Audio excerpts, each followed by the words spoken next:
Tiểu thuyết công giáo. Quỷ xưng tội. Tác giả Ma Văn Liêu. Phần 6. Người ta không ai có thể nói ra hết mọi cảm nhận hay suy nghĩ của mình, mà chỉ nói được phần nào. Đơn giản vì có nhiều điều không thể nói ra. Cũng thế, những gì tôi nói đây không phải là tất cả, chỉ một phần nhỏ. Vì có nhiều điều sợ nói ra sẽ gây hại, hoặc nói huỵch toẹt sẽ trở thành người đạp đổ, kẻ phá hoại. Vậy nên tôi chỉ nói những gì có lợi cho mục tiêu đặt ra mà thôi. Còn nhiều điều phải giấu đi.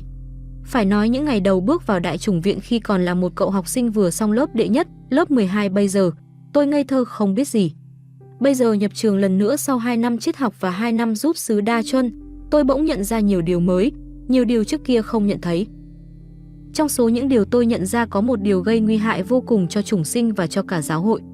Đó là sự kính trọng quá mức của mọi người đặt vào một con người nào đó sẽ làm hư hại họ ngang bằng với sự trà đạp vùi dập xuống tận bùn đen một ai đó. Vậy mà ở đây, sự kính trọng quá mức cần thiết lại đặt vào những con người còn non nớt. Tôi muốn nói các đại chủng sinh được kính trọng vượt quá giới hạn. Đây là một sơ hở nữa khiến ma quỷ lợi dụng tấn công giáo hội bằng nhiều đòn chí mạng. Sự kính trọng này rất có cơ sở và hệ thống. Trước hết nó được xây dựng trên những câu slogan có tự xa xưa, thử thí dụ 1-2 câu, linh mục là Anter Christus. Anter Christus nghĩa là Chúa Kitô khác, tức Chúa Kitô thứ hai. Linh mục là hiện thân Chúa Kitô, ý nói nhìn thấy linh mục là nhìn thấy Chúa Kitô. Những câu slogan đó cốt đưa linh mục lên đỉnh cao chót vót, không còn có thể cao hơn được nữa. Gọi linh mục bằng cha chưa đủ, phải kính trọng hầu như một cách tuyệt đối. Cơ sở của những câu slogan đó là dụng ý.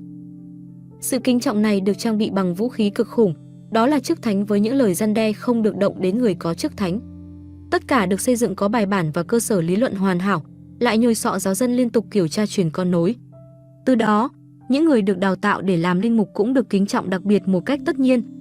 Kính trọng gần như thần thánh hóa người được kính trọng về mọi phương diện. Kính trọng một cách khơi khơi không cần suy xét, giống như người quê mùa thất học ở Việt Nam dễ dàng gọi một người nào đó bằng thầy cách ngon lành chỉ vì lý do nghe ai đó gọi như vậy. Xin hãy trở lại với các đại chủng sinh xem sự kính trọng bắt đầu được xây thành đắp lũy như thế nào. Trước hết nói về sự kính trọng khởi từ cách xưng hô vô tội vã. Khi mới bước vào năm thứ nhất thần học, tôi đã nghe nhiều cách xưng hô lạ lùng giữa các thầy với nhau. Trước tiên tôi nghe mọi người gọi các đại chủng sinh lớp thần học năm thứ tư bằng các cụ Sáu, cụ Sáu Anh, cụ Sáu Thỏa, cụ Sáu Hoạch. Mặc dù tuổi đời chỉ 26, 27, nếu đã gọi cụ hẳn phải xưng bằng con. Nội cách xưng hô thôi đã phủ lên họ một hào quang dù họ chẳng khác gì. Một anh sinh viên ngoài đời, cũng ăn tục nói phét, cũng ganh, giận, ghét, thù. Với tất cả sự thô lỗ có thể, cũng tranh ăn giành ngủ. Thậm chí nhìn theo mút mắt một cô nhà bếp xinh xắn nào đó tình cờ đi qua dưới sân với cặp mắt thèm thuồng đến ngây dại. Kế tiếp là gọi nhau bằng thầy xưng bằng con ngay giữa bạn bè cùng lớp và chạc tuổi nhau dù ở ngoài sân banh vừa mới xưng hô với nhau mày, tao ỏm tỏi. Có rất nhiều đại chủng sinh vừa tỏ ra khiêm nhường, vừa tỏ ra kiểu giả bằng cách gọi người bạn cùng lớp bằng thầy xưng con một cách xảo trá, một trò môi mép giả dị. Các cha giáo gọi học trò mình bằng thầy. Trước khi nói gì đó thì mở lời bằng điệp ngữ kính thưa quý thầy. Thậm chí vụ này, thầy trưởng nhạc được bầu ra, mỗi lần tập hát cho anh em đều môi mép kịch trường kính thưa quý thầy. Con xin tập bài. Ngoài xã hội cứ vậy mà theo, nhất tỏ lộ sự kính trọng. Trong gia đình của một số vùng miền cứ vậy mà bắt chước, các đại chủng sinh còn được chính cha mẹ, anh chị em ruột gọi bằng thầy xưng con một cách rất nghiêm túc. Nói về sự kính trọng khởi từ cách ăn mặc và phong cách khác biệt. Câu nói habitus non fecit monachum, chiếc áo không làm nên thầy tu, không luôn đúng, vì cậu học sinh ngày nào vừa mặc chiếc áo dòng đen, sau tên, và bỗng nhiên trở thành người hoàn toàn khác. Tại sao thế?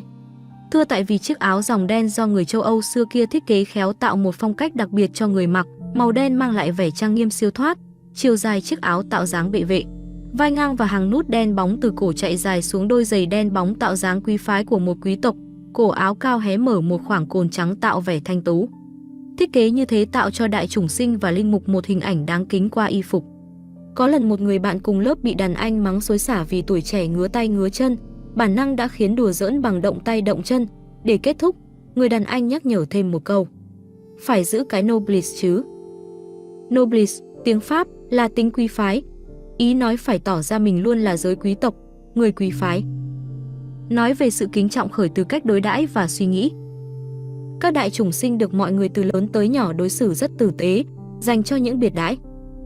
Mọi người luôn nghĩ các đại chủng sinh là những bậc hơn người, là siêu nhân ở ba phương diện, kiến thức bao la, cái gì cũng biết, tư chất thánh thiện đạo đức, ý chí thoát tục, từ bỏ, lánh xa đời phàm. Từ suy nghĩ non nớt ấy đã dẫn đến sự kính trọng rồi dẫn đến cách đối đãi kính nể một phép. Ở nhiều giáo xứ, các đại chủng sinh khi về nghỉ hè, được cha sở xếp cho quỳ riêng một bàn quỳ trên cung thánh trong giờ phụng vụ, tách biệt, cao xa để giáo dân tha hồ ngưỡng vọng. Được ngồi mâm thượng chiếu trên trong các bữa tiệc và được mọi người gật gù sau mỗi phát ngôn cho dù vẫn còn rất bừa bộn.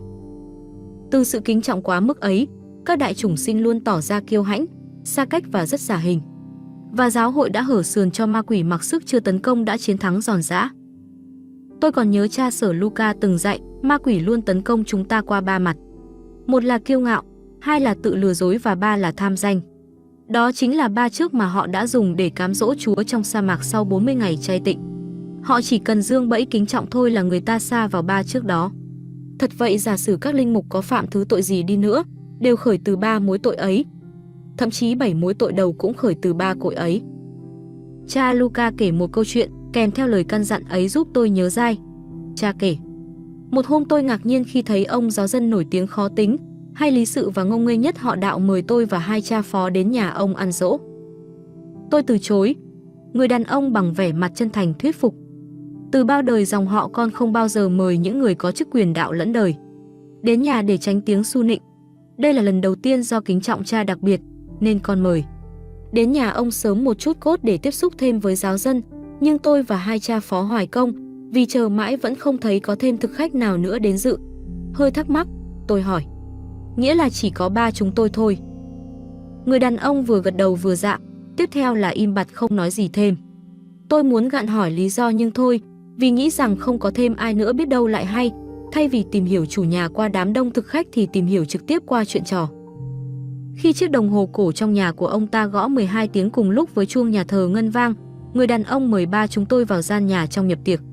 Chúng tôi vào bàn ăn trải khăn trắng, trên bàn chỉ đặt có 3 cái chén đá, loại chén bình dân nhất và 3 đôi đũa tre. Thấy tôi dù có bỡ ngỡ nhưng vẫn thản nhiên tươi tỉnh, hai cha phó cũng cố nén nỗi khó chịu mà giữ ý tứ theo. Người nhà bưng lên một dĩa cá linh kho, một tô cũng cá linh nhưng nấu canh chua. Biết hai cha phó rất bực mình, tôi làm bộ vui vẻ phá tan bầu khí căng thẳng. À, một bữa tiệc khác thường. Ngon đây. Thấy cá linh là biết sắp tới mùa nước rồi. Người đàn ông xá một xá, thưa, kính mời quý cha dùng tiệc. Sau đó ông đứng khoanh tay ra dáng người hầu bàn.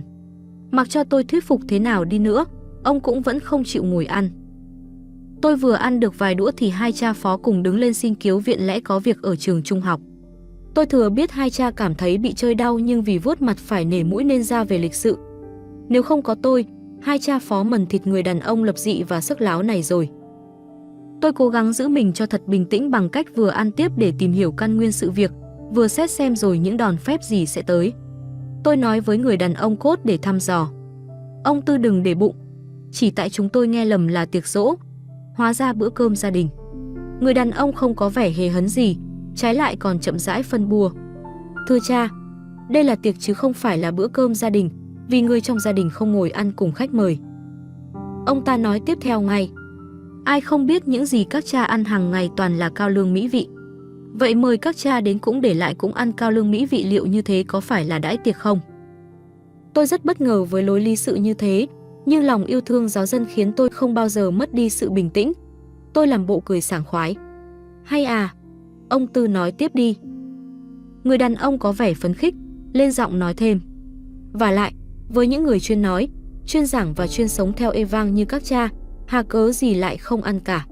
Evang, và bữa tiệc này chính là bữa tiệc Evang. Hai cha phó. Người đàn ông nói năng rất gãy gọn bằng một giọng nói đanh thép rõ ràng, xứng tầm một tay lý sự trốn công đường.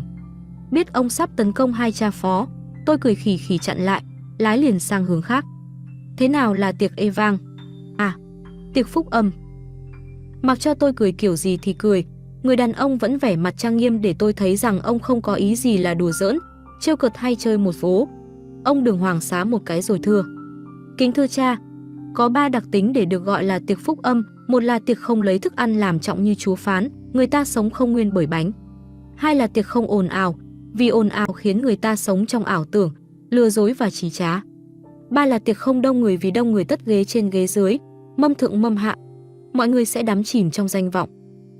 Nghe đến đây tôi không cười được nữa, mà thấy cần phải để tâm học hỏi ở chính giáo dân của mình, một giáo dân mà mọi người có ý hơi dè bỉu mỗi khi nhắc đến.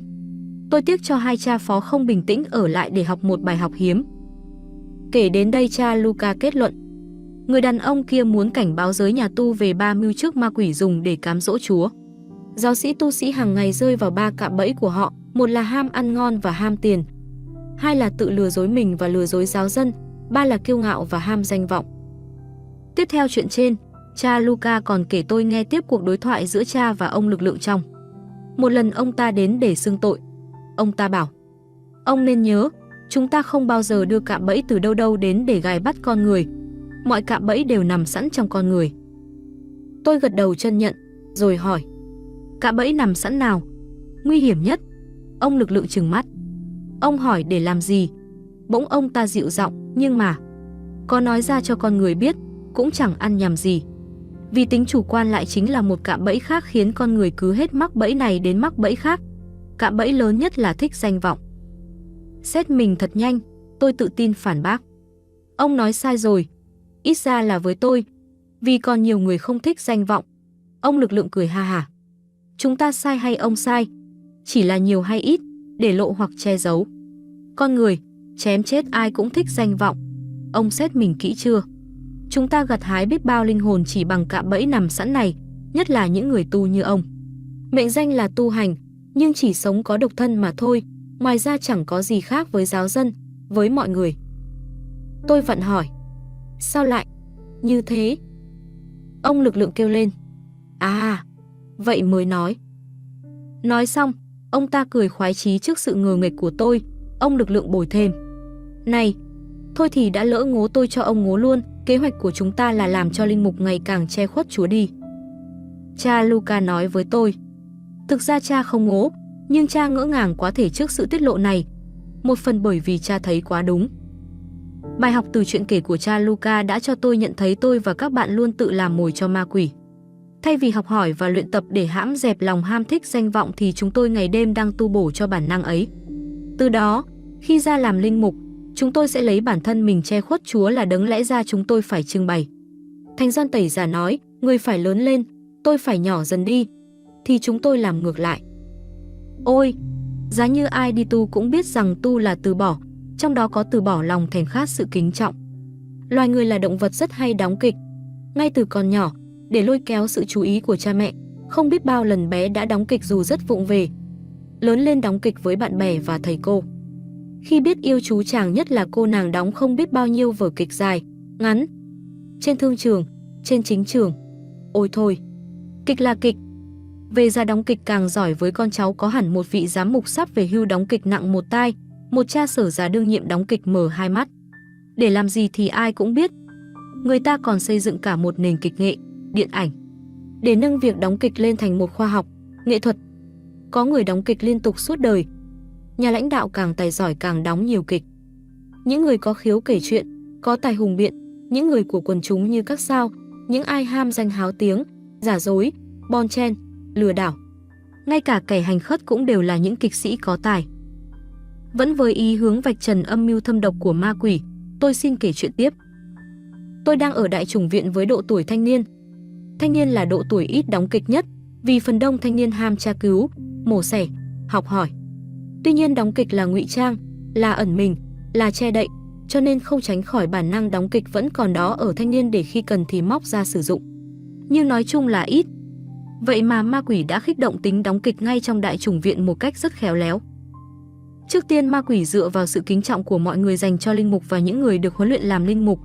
Kế hoạch của ma quỷ là, vì được kính trọng về mặt đạo đức, nên các đại chủng sinh mỗi khi xuất hiện trước đám đông ma quỷ liền xúi giục họ phải ra vẻ đạo đức. Vì được kính trọng về phong cách qua chiếc áo dòng đen nên các đại chủng sinh luôn bị ma quỷ xúi giục tỏ vẻ đạo mạo như một vị chân tu dày dạn. Vì được kính trọng về mặt kiến thức nên các đại chủng sinh luôn bị xúi giục tỏ vẻ mình là bậc uyên bác, cái gì cũng biết và luôn cao hơn mọi người. Còn nhiều nữa. Khi một bong bóng bơm căng thì nhẹ và dễ bay lên. Ma quỷ bơm căng cảm giác được kính trọng khiến đương sự nhẹ, dạ và bay lên, vọng tưởng. Sống với vọng tưởng ấy là đóng kịch. Thật quá dễ cho ma quỷ làm được điều đó, vì nhiều khi để nô đùa chọc ghẹo ai tí chút, chúng ta cũng làm theo phương thức đó. Ví dụ, trong phòng tôi có 5 anh em, trong đó có thầy Chiến thích táy máy chiếc radio, tháo ráp chiếc xe gắn máy, nói chung thích sửa chữa máy móc. Thấy vậy 4 anh em còn lại trong phòng liền vô tư gán cho Chiến chức danh kỹ sư của phòng kèm theo những câu nịnh nọt mà ngày nay chúng ta gọi là những lời nói có cánh. Từ đó Chiến, tội nghiệp luôn sẵn sàng tình nguyện sửa chữa bất cứ máy móc gì anh em nhờ hoặc chưa kịp nhờ bất kể giờ giấc. Có lần tôi thức dậy sau một đêm ngủ say, hoảng hồn khi biết Chiến thức trắng đêm vật lộn với chiếc máy chụp ảnh Kodak của thầy bạn. Rất nhiều chuyện tương tự xảy ra với những thầy có khiếu đi mua sắm ngày nay gọi là đi shopping, những thầy thích vẽ vời trang trí, những thầy thích chạy giấy tờ cách miễn phí cho bạn bè. Chỉ với vài lời khen đúng lúc đủ khiến nạn nhân cày cục chối chết, dù nạn nhân biết trong số những lời khen ấy có nhiều lời nịnh hót du dương chứ không có thật. Cứ thế suy ra ma quỷ đã làm gì với các đại chủng sinh. Quá dễ để họ đẩy các đại chủng sinh đi đến chỗ đóng kịch cách vô ý thức. Và ai cũng biết, gieo thói quen sẽ gặt tính cách. Tôi có ghi chép một câu chuyện do cha Luca kể lại. Lần đó ông lực lượng vào xưng tội và tiết lộ, loài người luôn bị họ lèo lái dẫn dắt một cách dễ dàng như người ta xỏ dây vào mũi của con trâu con bò và nắm dây dắt đi. Ông lực lượng nói, đừng tưởng mình khôn giỏi, loài người bị chúng ta xỏ mũi dắt đi, chỉ trừ những ai tin và trung thành phó mình cho ông Chúa. Tôi hỏi, ông nói thế để khinh bỉ chúng tôi phải không? Sự thật đúng như vậy, loài người dở mà cứ tưởng mình giỏi, ngu mà cứ tưởng mình khôn. Loài người xảo trá không kém cạnh chúng ta chút nào. Tôi nhận thấy từ khi tiếp xúc với ông lực lượng đến giờ, ông luôn khinh bỉ loài người. Lúc đầu tôi tưởng vì ganh ghét con người, nhưng càng về sau, tôi càng thấy sự khinh bỉ của ông ta do nhiều nguyên cớ. Trong số đó có nguyên cớ này, dù là loài mỏng giòn, ươn dở, nhưng Chúa thương cách đặc biệt. Dù thương cách đặc biệt đến gửi con một xuống trần dạy dỗ, cứu vớt, nhưng loài người vẫn cứ ngu đần và khó thương. Ông ta có lần nói gần như nguyên văn như vậy. Ông lực lượng nói thêm, chỉ có ông, hỡi cái ông già khó ưa, ông hiền như đất, ông thật như đếm, nên tôi mới nói chuyện với ông những điều lẽ ra phải giấu đi. Loài người có tính giả dối còn hơn ma quỷ nữa. Tôi ngạc nhiên, nhưng chưa kịp hỏi thì ông ta nói tiếp, loài người các ông chuyên đóng kịch với nhau và đóng kịch luôn với cả ông Chúa nữa. Tôi vội nói khi chưa kịp suy nghĩ, điều đó có gì là ghê gớm. Ông lực lượng trừng mắt nhìn tôi, dù trong bóng tối mờ mờ nhưng vẫn thấy được ánh sắt thép lóe lên trong đôi mắt ông, lộ vẻ dữ tợn. Ông lại ngu rồi. Vừa khen xong ông trở nên tệ. Đóng kịch là điều xấu, ngay cả chúng ta là quỷ dữ mà còn căm ghét. Tôi hỏi ông ta, tôi chưa rõ ý ông lắm. Loài người đóng kịch làm sao? Và vì sao ông lại căm ghét đóng kịch? Có vẻ như ông lực lượng cố kiềm chế bực bội trước sự ngu dốt của tôi. Ông ta nói, ai trong các ông cũng khoác lên mình cái vỏ đạo đức, hoặc cái vỏ chân chính, khôn ngoan, giỏi giang hay tốt bụng, mà thực chất thì không có. Đó là đóng kịch. Còn căm ghét vì đóng kịch là sự bỉ ổi, sự bẩn thỉu nhất. Chúng ta muốn loài người lâm vào nết xấu đó, dù đó là nết xấu chúng ta ghét nhất. Cũng giống như ông thích kẻ thù của ông người dính đầy phân thối, thứ mà ông ghê tởm. Bực mình nhất là thói đóng kịch của loài người danh ma đến độ nhiều lúc chúng ta còn phải lẫn lộn. Chỉ ông Chúa mới thấu suốt các người. Tôi hiểu dần. Trí tôi bắt đầu thấy ra rằng, ngay cả chính tôi có lúc cũng đã đóng kịch đạo đức trước mặt giáo dân. Chắc chắn ông lực lượng đọc được ý nghĩ của tôi nên ông cười mỉa và nói, ai trong các người dám tự hào mình chưa bao giờ đóng kịch? Lớn đóng kịch lớn, khôn đóng kịch khôn, dở đóng kịch dở. Vì kẻ thông minh phạm tội nặng hơn người ngu dốt, lớn tài thì lớn tật. Ông ta cười cách khinh bỉ. Đóng kịch thường xuyên đến nỗi có người đội lốt suốt đời không còn trở lại con người thật của mình. Màn chỉ vén lên, xiêm y áo mão chỉ được trút bỏ. Khi hấp hối, bất giác tôi dùng mình nghĩ ông lực lượng nói đúng. Nhiều lúc chính tôi nguội lạnh nhưng cố đóng kịch sốt sắng với lý do để nêu gương cho giáo dân. Nhiều lúc tôi chán ghét nhưng cố đóng kịch yêu thương giáo dân để họ ngoan ngoãn. Nhiều lần tôi âm thầm chấp nhặt nhưng ngoài mặt cố đóng kịch khoa nhân độ lượng để những giáo dân cương ngạnh không nổi lên chống đối. Chắc chắn đọc được ý nghĩ của tôi nên ông lực lượng cười kiểu chế nhạo. Đóng kịch là gian trá, nguồn căn sản sinh trăm tội. Điều đó khiến thế gian ngày càng thêm tăm tối. Chúng ta thúc đẩy điều đó để thế gian mau chóng trở nên nơi bóng tối ngự trị, nhờ đó chúng ta dễ hoạt động. Sợ lắm rồi phải không ông già? Nhìn quanh, tôi thấy ông lực lượng không nói sai. Bởi tôi biết rất rõ các ông biện ông giáp ai ra sao, Vậy mà lúc nào cũng tỏ ra đạo mạo, áo dài khăn đóng, chỗ ngồi ưu tiên trong nhà thờ với bàn quỳ riêng có chạm khắc danh tính. Các bà đạo đức thiếu đức bác ái nhưng lúc nào cũng trịnh trọng. Những người trong các hội đoàn luôn chia rẽ bất hòa nhưng miệng bi bô lời Chúa. Nhìn lên các cha phó, rồi nhìn lên nữa, tôi thấy nhiều bóng tối che phủ. Bây giờ tôi thật sự hiểu được câu Chúa phán, ta là ánh sáng thế gian. Ai theo ta, sẽ không phải đi trong bóng tối, nhưng sẽ nhận được ánh sáng đem lại sự sống. Ánh sáng đó là sự thật, bóng tối là sự giả dối gian tà. Hôm sau thứ Bảy đầu tháng luôn có phiên họp thường kỳ của ban quý chức. Cuối buổi họp tôi hỏi chung mọi người, có bao giờ chúng ta đóng kịch với mọi người không? Im lặng một lúc lâu, một ông biện già hiền lành đứng lên xin trả lời. Thưa cha Sở, ai không có, chớ con thì có. Nói xong ông biện già thú nhận những gì mình đã đóng kịch. Ông thú tội cách hồn nhiên làm mọi người cười ồ ồ. Nhưng nhờ như vậy mà các ông biện ông Giáp tiếp nối thú tội đã giả bộ trước giáo dân ra sao, dù rằng sau mỗi lời thú tội đều có nêu lý do để che chắn mình vẫn đóng kịch, vẫn còn nắm níu vai diễn. Phiên họp bỗng trở nên vui vẻ lạ thường. Tôi hơi bỡ ngỡ. Mọi người đang cười vui vì có nhiều lời thú tội rất hồn nhiên gây buồn cười, có nhiều lời thú tội hơi tếu táo. Bỗng một ông Giáp trẻ tên Cương, dáng người chắc nịch đứng lên nói bằng giọng đanh thép. Chắc gì các ông đã lột trần mình ra, chắc gì các ông đã cởi bỏ hết xiêm y tùng kịch. Khi mọi người còn ngơ ngác thì ông Giáp Cương nói tiếp. Thưa cha Sở, nếu không đóng kịch thì làm sao có thể làm việc được? Các ông biện ông Giáp thi nhau trả lời thay cho tôi. Tuy nhiên không có câu trả lời nào thỏa đáng, cho nên cả hội trường quay ra cãi nhau ỏm tỏi. Trong khi họ cãi nhau, tôi tranh thủ suy nghĩ những gì ông Giáp Cương vừa nói.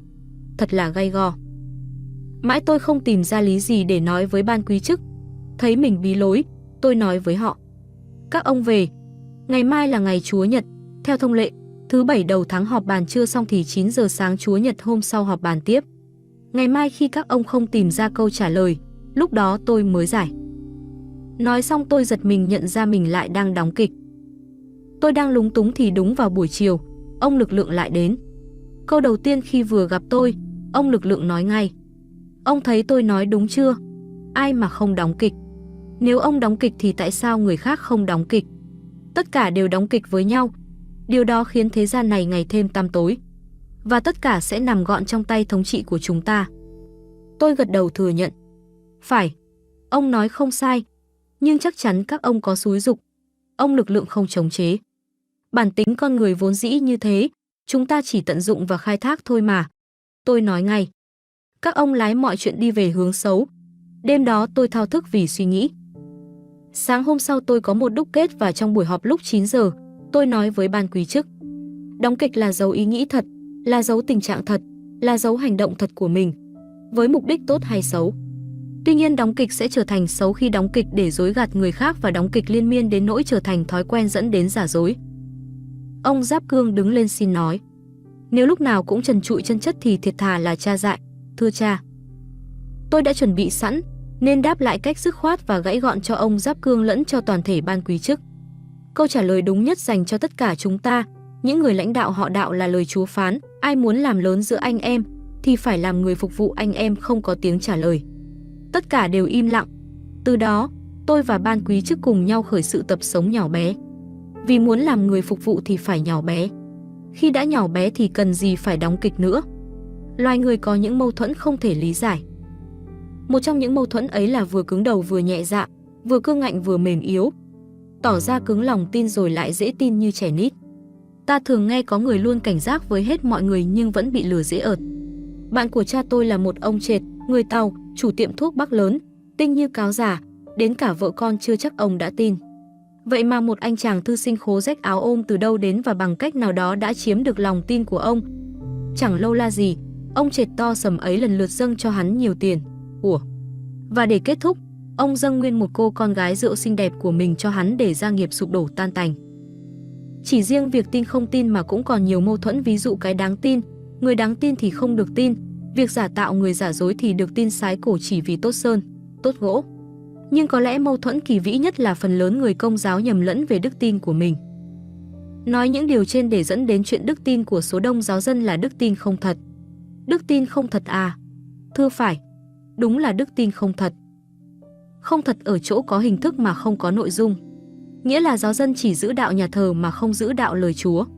Lẽ ra họ phải hiểu rằng tin Chúa là thực hiện mọi điều Chúa dạy, thì số đông giáo dân đã hiểu tin Chúa là đi lễ thật siêng, đọc kinh thật nhiều, xin lễ nhiều tiền nhiều lần, sinh hoạt hội đoàn, tham dự phong trào, rước sách, hành hương, dâng cúng, làm từ thiện. Từ cách hiểu sai ấy đã nảy sinh biết bao rối rắm dây chuyền, trí khôn ra mông muội không sao hiểu lời Chúa và những diễn biến chung quanh, theo đuôi rồi mù quáng đến độ sống ngược lại với cả phúc âm. Và sau đây là một mẫu chuyện nhỏ trong đại chủng viện lúc tôi đang theo học. Trong giờ học tín lý, một đại chủng sinh đứng lên xin phát biểu. Thưa cha, cho phép con đặt nghi vấn. Đó là, có thể đức tin của chúng ta ngày nay rất khác với đức tin người Do Thái. Hơn nữa, với đức tin của những người ngoại đạo lúc ấy như phụ nữ Samaritana bên bờ giếng Jacob chẳng hạn. Cũng là tin Đức Chúa Giêsu Kitô, nhưng hai loại đức tin rất khác nhau. Cha giáo gõ gõ nhẹ ngón tay trên mặt bàn trong tâm thế có vẻ thú vị. Trong khi đó, cả lớp gần 80 thầy bỗng như tỉnh ngủ, cựa mình nhìn về phía phát ra tiếng phát biểu. Cha giáo mỉm cười hỏi. Khác làm sao? Thầy cứ nói tiếp xem nào. Thầy Vân Đù, vì cận thị nặng, đi đứng lù đù nên bạn bè đùa giỡn đặt tên như vậy, Thưa cha, khác nhau về bản chất và về chiều sâu cạn. Nghĩa là bản chất đức tin ngày hôm nay của chúng ta không phải là bản chất thật của đức tin. Từ đó sinh ra nông cạn và nông nỗi. Cả lớp lao xao, kẻ cười cợt người bàn tán. Cha giáo thích thú ra mặt, nhìn cả lớp một lượt xong cha hỏi. Thầy nói có cơ sở chứ? Có vẻ như đã chuẩn bị đâu vào đó, thầy Vân Đù nghiêm chỉnh trình bày. Thưa cha, con nghĩ rằng nếu đức tin của những người xưa là đức tin vận động, thì đức tin của chúng ta ngày nay là đức tin thụ động. Nghĩa là chúng ta tin kiểu bị cuốn đi mà chẳng có chút gì gọi là phấn đấu, lựa chọn. Nói trắng ra chúng ta ngày nay tin mà chẳng bỏ ra một xu máu, mồ hôi hay nước mắt nào cả. Tin dễ ợt. Cha giáo mà còn bật cười thành tiếng. Một vài thầy khác đứng lên xin phản bác. Nói là phản bác thực ra cũng chỉ giống như người ta lượm đá cuội ném vào xe tăng, vì thói thường trong các lớp học ở đại chủng viện. Chẳng ai đối thoại gì với giáo sư thì thôi, hễ có ai lên tiếng thì lập tức nhiều người hùa nhau đến như tranh nói. Cha giáo chẳng mấy để ý đến những gì khác ngoài những lời phát biểu của thầy Vân Đù, bằng chứng là ngài cứ chốc chốc lại nhìn cái tay lù đù vác 7-8 cái lu kia. Chờ cho có được một khoảnh khắc im ắng nhỏ nhoi, cha giáo nói. Thầy nghi ngờ có cơ sở, và cơ sở khá tốt. Tôi đồng ý. Chính vì thế nhiều vấn đề về đức tin cần phải được đặt lại. Thật vậy, tin Chúa đâu phải chuyện chơi. Câu chuyện còn dài, nhưng cho thấy giáo dân thụ hưởng chiến lợi phẩm của đức tin thời cha ông hoàn toàn không phải là đức tin tự mình phấn đấu, trả giá mà có được. Chiến lợi phẩm do tiền nhân gần đây nhất là 117 vị thánh và biết bao anh hùng tử đạo thầm lặng khác đã chiến đấu đổ máu. Vì tin Chúa không phải là chuyện dễ, không phải trả giá sẽ không có đức tin. Trong đại chủng viện lúc đó có một số thầy chạy theo phong trào cấp tiến, đêm ngày chẳng chịu lo học hành cứ lo tiếp xúc với những linh mục và những trí thức cấp tiến bên ngoài. Sau đó họp bàn, cho ra những tuyên ngôn, tuyên bố, gửi những yêu sách, thỉnh cầu, kiến nghị này nọ lên hết ban giám đốc đại chủng viện, đến các đức giám mục. Vì đi đến chỗ quá đà nên cả nhóm hơn 10 thầy đều bị đuổi khỏi đại chủng viện. Ngày xách vali ra về, nhóm này gặp anh em còn ở lại tuyên bố một câu xanh dờn. Các câu ở lại mà hưởng những thành quả của tụi tớ làm nên nhé. Đó là một kiểu làm linh tinh. Tin Chúa đúng nghĩa không làm những chuyện khờ dại như thế. Thêm một chuyện nữa. Thông lệ năm nào cũng vậy, các thầy thần học năm y được ban giám đốc cho tổ chức một buổi hội thảo mang tên Chuyện những người lính từ tiền tuyến trở về. Buổi hội thảo là dịp để các thầy vừa đi giúp xứ, gọi là những người lính, 2 năm trở về bắt đầu nhập học thần học, kể lại chuyện mình đi giúp xứ để làm kinh nghiệm cho các thầy triết học chuẩn bị đi giúp xứ tiếp theo. Sau phần trình bày, các thầy triết học thi nhau đặt câu hỏi. Suốt buổi hội thảo, tất cả hội trường chỉ xoay tới xoay lui quanh những chuyện vui buồn giữa thầy giúp xứ với cha sở, với bà bếp và với giáo dân, thậm chí nêu lên những mánh khóe đối phó với cha sở và những người vừa kể. Thật là vô bổ. Lẽ ra phải trao nhau những kinh nghiệm sống đức tin, làm chứng niềm tin vào Chúa trong cuộc sống. Đó cũng là một kiểu linh tinh khác. Tin Chúa thật sự sẽ thấy rõ việc gì cần làm việc gì không. Việc cần làm là hết mình lo thực thi lời Chúa. Tôi chỉ kể vài điển hình của người có đức tin không thật. Kẻ tin thật vừa không rảnh rỗi, vừa phải trả giá đắt cho niềm tin của mình. Ví dụ vì tin vào lời Chúa dạy nên thực thi sự hiền lành. Vì hiền lành là lội ngược dòng với thế tục nên bị dập vùi. Vì bị dập vùi nên thua thiệt, bị hàm oan, bị đau đớn. dẫu thế vẫn kiên gan làm theo lời Chúa.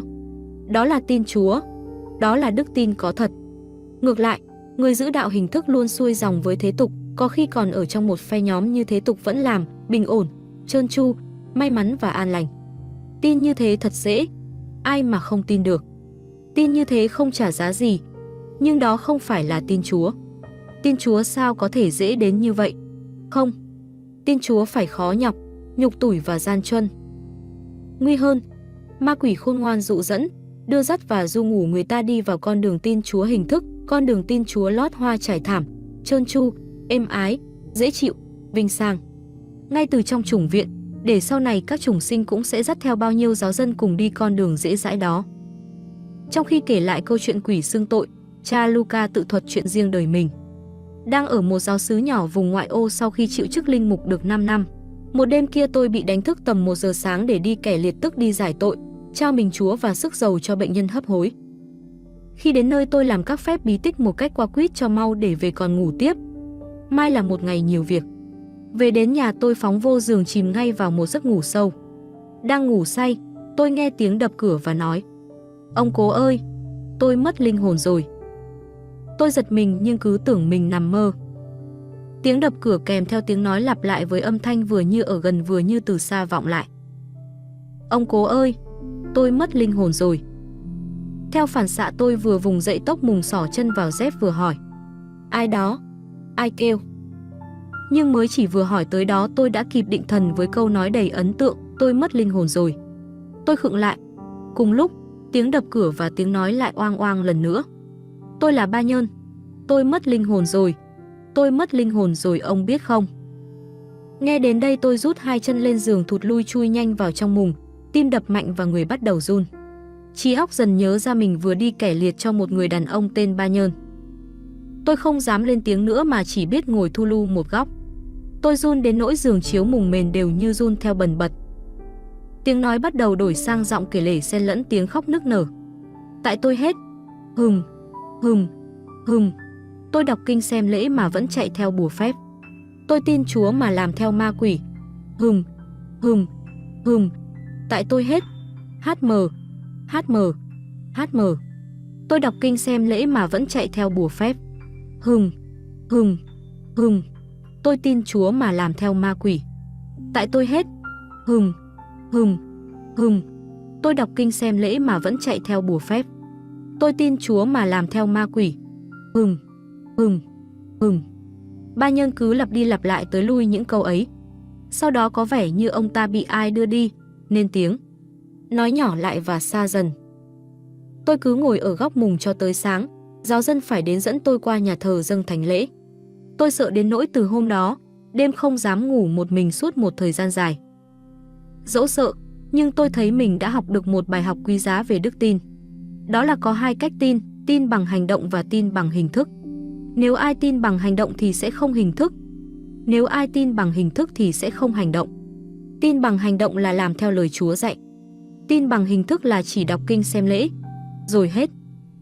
Cha Luca truyền lại cho tôi bài học đó. Tôi sống theo và 2 năm giúp xứ của tôi là 2 năm đầy sóng gió gian truân, nhiều lúc tưởng chừng bị gãy đổ. Trở về đại chủng viện, bằng cái nhìn ấy, tôi nhận ra ngay trong nơi đào tạo linh mục rõ ràng có hai loại đức tin. Một là đức tin thật và hai là đức tin không thật. Đức tin thật là thực hành lời Chúa để rồi phải trả giá đắt bằng mọi đau khổ. Đức tin không thật là không thực hành lời Chúa, chỉ sống hình thức, để rồi an nhàn, thảnh thơi trôi theo thói đời và ngày càng bị chính hình thức cuốn trôi. Thú thực, trong những năm học ở đây, tôi không tìm ra được ai tin Chúa thật. Cũng phải, vì người có đức tin thật thì thầm lặng và kín tiếng, khó lòng nhận ra họ. Người Công giáo thì đông, nhà thờ lúc nào cũng tấp nập, hội đoàn hoạt động luôn rôm rả, nhưng ít người có đức tin thật, vì đời sống của những người có đức tin thật thì lặng lẽ, không ồn ào, không gây chú ý cho ai và không hấp dẫn ai. Đã vậy có khi họ còn là những người bị lên án, bị rẻ rúng và vu khống, thậm chí có khi còn bị loại trừ. Ma quỷ đã thành công trong việc kéo lôi người Công giáo đi theo hướng hình thức để tránh xa đức tin thật, rồi sau cùng sẽ rơi vào quỹ đạo của chúng. Tôi có thử đề cập như vậy với 2 người bạn cùng lớp, nhưng một người nghe xong thì ậm ừ cho qua. Người kia thì quyết liệt phản bác quan điểm của tôi với lý do rất buồn cười là chả lẽ đông người đi con đường ấy mà lại là sai quấy hay sao? Xin hãy nghe cha Luca kể tiếp một câu chuyện nữa. Có một lần ông lực lượng hỏi tôi, ông có chắc giáo dân của ông thật sự tin Chúa không? Vì câu hỏi rơi vào đúng vấn đề tôi trăn trở từ lâu, nên tôi hiểu ngay cụm từ tin Chúa hàm nghĩa gì. Nhưng tôi nhanh trí quyết chộp lấy cơ hội này để học hỏi. Tôi giả vờ đáp, nếu không tin Chúa, họ đi lễ ì xèo làm chi? Họ đọc kinh sùm làm gì? Và nếu không tin Chúa thì miệng họ đâu thể lúc nào cũng lấy danh Chúa và kêu cầu danh kêu tên Chúa. Ông lực lượng quét cặp mắt sắc như dao cạo trên người tôi. Tôi nghĩ loài người ai mà có cặp mắt như thế ấy là người rất thông minh. Tôi tự nhủ, không được coi thường. Ông ta nhún vai nói, đó là tin. Sao? Tuy vậy tôi vẫn hơi có chút bất ngờ, nhưng đã có ý thăm dò, nên tôi tiếp tục đẩy đưa câu chuyện trong sự vu vơ và ám chỉ, tuyệt nhiên không để lộ điều gì mình biết. Chắc Chúa cũng nhân từ chấp nhận. Ông lực lượng nói ngay, không đâu, những người ấy sớm muộn gì cũng thuộc về chúng ta. Tôi vui mừng nghĩ, phải vậy chứ, ma quỷ thì ma quỷ, phải có lúc thua chí con người. Ông ta rơi vào bẫy của tôi làm bộ không chịu. Chúa rất nhân lành, thợ đến muộn cũng được trả công 1 đồng như thợ đến sớm. Ông lực lượng lại rơi vào bẫy lần nữa khi ông cười gằn đắc thắng. Ông lão gàn dở khó ưa. Đến giờ chết những người không tin Chúa thật sẽ cảm thấy điều gì biết không? Họ cảm thấy thua đến trắng tay. Thế là nuối tiếc. Thế là thất vọng. Thế là họ chỉ còn biết lao theo chúng ta. Cha Luca giải thích cho tôi hiểu rằng, trong câu chuyện của cha với ông lực lượng, cha muốn tìm biết điều cha suy nghĩ có đúng hay không. Một là, toàn thể người Công giáo được chia làm 2 loại, loại tin Chúa thật và loại tin Chúa không thật. Hai là, số phận của những người tin Chúa không thật mai này khi chết sẽ ra sao. Nhưng nếu hỏi thẳng, đời nào ông lực lượng nói thật, cha Luca phải dùng mưu mẹo để khai thác ông ấy, và cha đã thành công. Tôi nghĩ trong ngày trung thẩm, thiên thần chia đôi nhân loại ra làm 2. Những người tin Chúa thật ở một bên, vì họ thực thi lời Chúa, khi ta đói các con cho ta ăn. Và những người không tin Chúa thật sẽ ở một bên, vì khi ta đói các người không cho ta ăn. Những người tin Chúa không thật và những kẻ không có đức tin ở một bên là vì họ không tin Chúa hoặc tin bằng miệng lưỡi lạy Chúa. Lạy Chúa. Bất giác tôi nhớ lại lời Chúa phán. Nhưng khi con người ngự đến, liệu người còn thấy lòng tin trên mặt đất này nữa chăng? Câu nói thật ý nghĩa và thấu thị.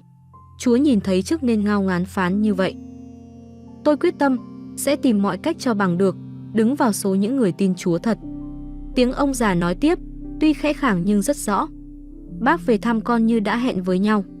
Bác vẫn bình thường, chỉ là ở thế giới khác thôi. Mình đã vào được sâu hơn, đứng dưới đất ở hàng hiên mà lòng vẫn còn sợ lắm. Tuy nhiên mình hơi bình tĩnh hơn trước. Hiên nhận xét thêm, con người tự nhiên không chịu nổi cái gì thuộc về siêu nhiên vô hình. Ông già lặng thinh. Vì run sợ nên mình hỏi mà tự nghe giọng mình nó lạc. Làm sao? Bác đang ở đâu? Thiên đàng hay luyện ngục? Ông già lặng thinh như có điều gì đó không tiện nói. Mình đoán mò. Bác đang ở luyện ngục phải hôn?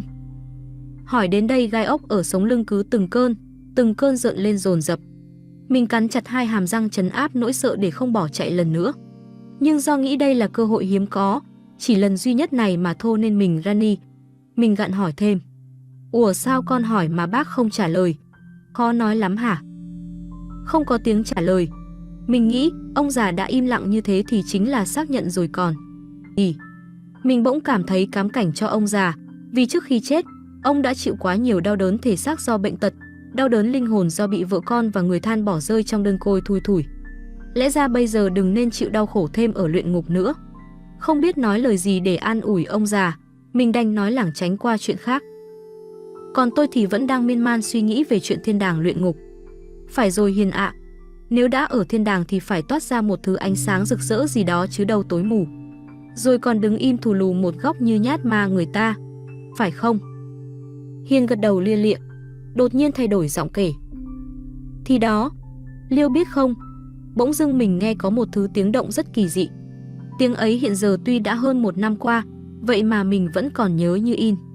Tiếng động ấy giống như tiếng một thanh kiếm dài mài liếc rất mạnh tay trên tảng đá sần sùi to lớn. Nhưng tiếng ấy lại còn vừa nghe giống tiếng xé một mảnh lụa dài. Tiếng động kỳ dị khiến mình giật thót cả tim gan và lòng bỗng cảm thấy rất sợ. Nhưng liền sau sự sợ hãi khủng khiếp ấy là sự bình yên trở lại, Mình bởi sợ dần đi vì phát hiện gian nhà nhỏ u ám lạnh lẽo của ông già bỗng sáng trưng lên như ta bật đèn. Neon, Hiền cười dù nhà ông già chẳng có lấy một bóng đèn điện. Liêu thử nghĩ xem cái gì vậy? Hiền im lặng chờ tôi suy nghĩ. Hiền lại đổi tư thế và kể tiếp khi thấy tôi tỏ ra bất lực. Mình hỏi ông già liền. Bác Bảy ơi, có chuyện gì vậy? Hồi nãy tối bây giờ bỗng dưng sáng choang. Giọng ông già đang dầu dĩ đổi thành vừa vui, vừa thật so với giọng hồi còn sống. Ông già lại còn nói to hơn, dõng dạc hơn và thân mật hơn hồi đầu đến giờ. Tắt một điều là ông già đổi giọng nói khác trước đây mấy phút. Hoàn toàn. Bác vừa đánh đuổi bọn giới linh. Từ nãy giờ chúng quấy phá con đó. Ủa, giới linh là cái gì? Là những người chết oan khuất, chết tức tưởi vì chưa đến giờ Chúa định. Ví dụ những người tự tử, tai nạn vô ưng. Họ chưa được Chúa phán xét, số phận đời đời của họ chưa được định đoạt nên cứ phải đi rong ruổi lang thang khắp trốn, rồi làm chuyện này chuyện nọ mà người đời ưa gọi là ma, hồn ma, với mong muốn được mọi người nhớ đến họ. Mình quá đỗi ngạc nhiên, không đợi ông già nói thêm, mình hỏi ngay. Ủa, có cả những linh hồn như vậy nữa sao? Những linh hồn ấy vừa mới quấy phá con. Vậy thì trong lúc đó bác đang ở đâu và làm gì? Bác vừa đánh đuổi họ đi rồi. Con yên tâm đừng sợ nữa. Bác từ thiên đàng về với con đây. Không hỏi thêm ba cái vụ lung tung ấy nữa, vì từ lâu trong trí mình có sẵn hàng trăm thắc mắc nên bây giờ mình cứ để mặc chúng tuôn ra, bụng cứ nơm nớp sợ ông già đi mất. Thiên đàng ra sao thưa bác? Thiên đàng là tình trạng đứa con đi lạc tìm lại được cha mẹ yêu thương mình. Luyện ngục ra sao? Luyện ngục là nơi hy vọng, chắc chắn, nên dù khổ đau mấy người ta cũng chịu được.